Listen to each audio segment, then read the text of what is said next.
All right, it's late night. It literally just passed 12:12. Spiritual expansions. So, epiphanies and aha moments and whatnot. Just came back from a 2 hour walk. So, probably about 4 or 5 miles or so. Uh, and yeah, man, I literally just had a thought. Now, this is a thought that I've had for a while. I've noticed it over the past, and becoming more of an adult, or just me being in my spirituality and taking things more serious. Adulting and whatnot, being more accountable. You have to practice what you preach. And there's a scientific method to these things. Albert Einstein didn't come out of his mom's womb a genius. Nikola Tesla didn't come out of his mom's womb shooting lightning bolts out of his fingertips. So I just had, or my spiritual guides just gave me clarification on something, again, something that I always thought about. And I spoke about this over the past year and a half, maybe 2 years now, in regards to my spiritual expansion. So it has to do with love and relationships, things like that. One of the most important currencies of our time, probably of everything. I mean, everything is about duality. People are always trying to find a connection, regardless of what they say or what they do. Again, people have to realize that they don't live alone on this planet. Even if they want to, even if they try to say this and that, there's a reason why we have doctors. If you're going through something, you go to a doctor to help you heal. There's therapists, there's teachers. People actually teach you things. You can not only learn things from nature, but you learn things from books. That's where we get the term book smarts and street smarts. My mother was a street smart high priestess. My father was a book smart, sort of a spiritualist in his own way. I mean, my mom doesn't really practice spirituality, but in real life, my father has been going to a church. Like, his wife, who he's been married to for over 25 years, had to beat it into his head when he turned 30. And at this point, he's a shafar. If you don't know what a shafar is, look that up. He's a shafarim. That's kind of like a very spiritual personality, kind of like a Hierophant type, a high priestess of sorts. He's a Libra. His birthday's 10 days before mine, so he's very spiritual as well. Very disciplined individual. Held the same job as well as the same marriage for over 25 years. Again, but yeah, it has to do with people, man. Even in Americanized culture, or it's just a human thing to want to join teams, to want to be a part of a gang or a culture. When people hear cult, they think of something bad, but it's just a root word for things like culture and things like that.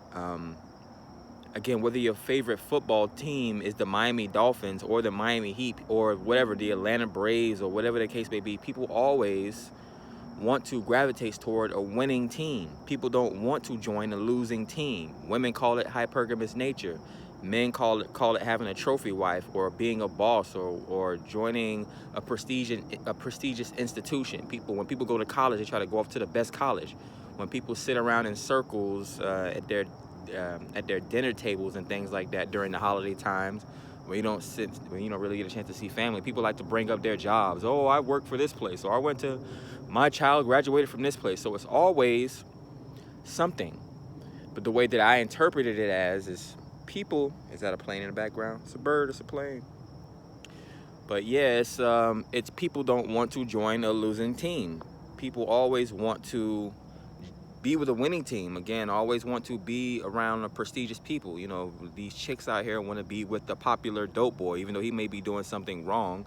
They want to be with people that are prestigious. He got $100,000 under his bed somewhere. All the girls in the hood like him. Or even when we go outside of our culture to people that got more sense sometimes, when white women talk about, oh, my husband, you don't even want to call him your boyfriend anymore. You want to, my husband, let me ask my husband. My husband is a doctor. He's a prestigious lawyer. So it's the hypergamous nature again. People don't want to join losing teams. And I'm thinking about it, I think about love and things like that. I even think about money as well. You want to work at the highest paying job. You don't want to go to a low class job like a McDonald's. I've never worked at a fast food restaurant before or any place like that. Not to put anything down on it. And if you need money, go to those places. I've thought about it. I've worked at a Walgreens fresh out of high school. Worked in the stock department. So that was probably one of the lowest paying jobs I've ever had, but I gathered experience from that position. That's where I started my customer service or I don't know what you would call it, a store associate. That's where I got my initial job openings from. But I never stuck to it. I always wanted more. I always had higher aspirations for myself. Is that the moon? Yeah, that's the moon. It is currently waxing. But yeah, man, that's just it. People have an inherently hypergamous nature. People graduate towards groups. So when people say, I don't have friends, or people start to get older and they say, I don't, whether they're scarred or not, whether they're going through something with their friends, or whether they're going through something with their family or their boss at work, their associates, again, you weed out the things that no longer work for you, and you better yourself, and you go toward the things that actually make you happy.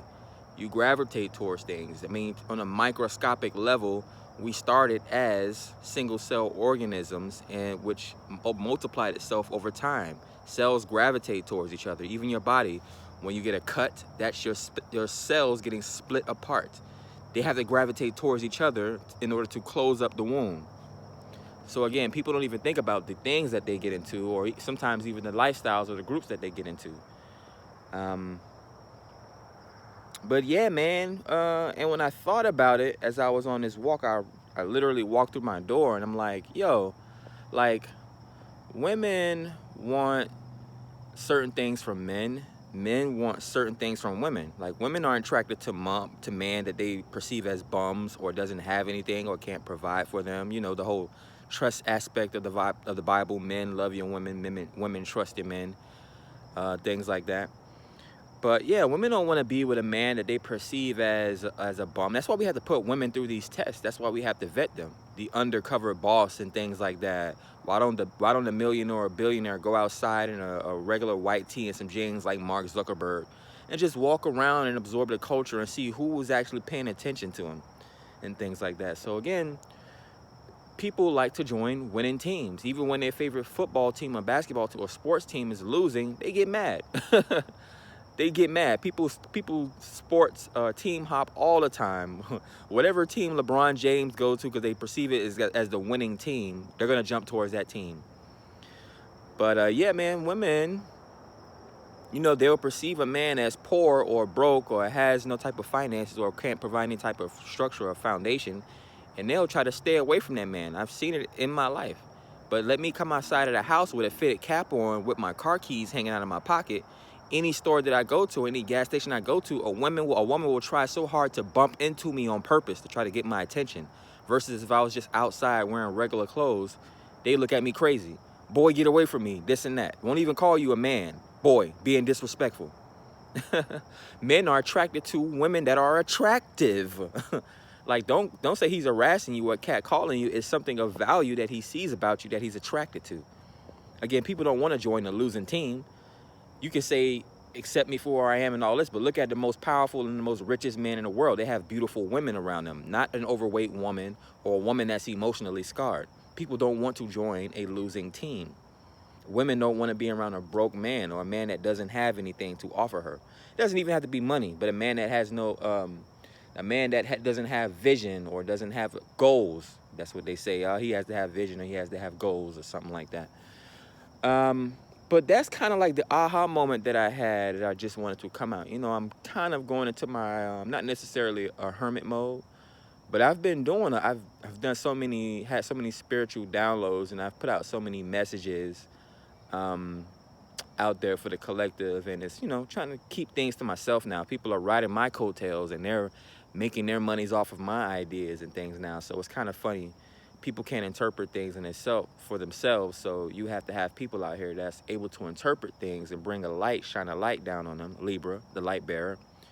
And it gives people a chance to, take accountability, look at themselves, and produce their own celebrity moments and whatnot. So I have no problem with it, but again, people don't give credit where credit is due. That's my whole thing with it. You'll die on your sword trying to act like you don't have a teacher, even if it's people younger than you. Again, with my mom waking me up in the middle of the night telling me she don't want to talk back, she don't want me to talk back to her, knowing that I'm smarter than her. So, older people that don't want to give credit where credit is due, when they run across a young individual that has more intelligence than them, they won't even like, they won't subscribe, they won't comment, they won't do anything. But you can clearly see these people's talking points and how their mannerisms have shifted. But again, you know, people don't want to join a losing team, man. A man doesn't want to be around a woman. She can be rich, but if she's emotionally unstable, if she isn't, if she doesn't love herself, he doesn't want to be around her.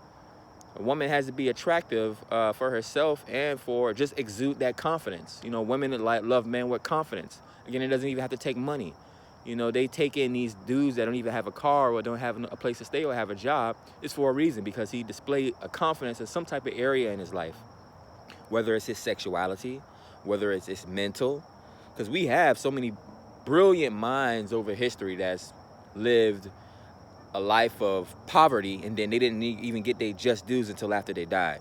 So that's just something I wanted to bring to the overall collective. Again, man, just to bring clarification into it and to understand it. Why, to close it out, women don't want to be around men that's broke or that they perceive as poor, doesn't have any vision or goals.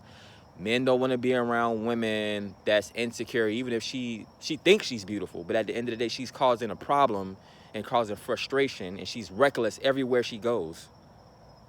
11:11. That's all I got, man. Spiritual awakenings. Peace.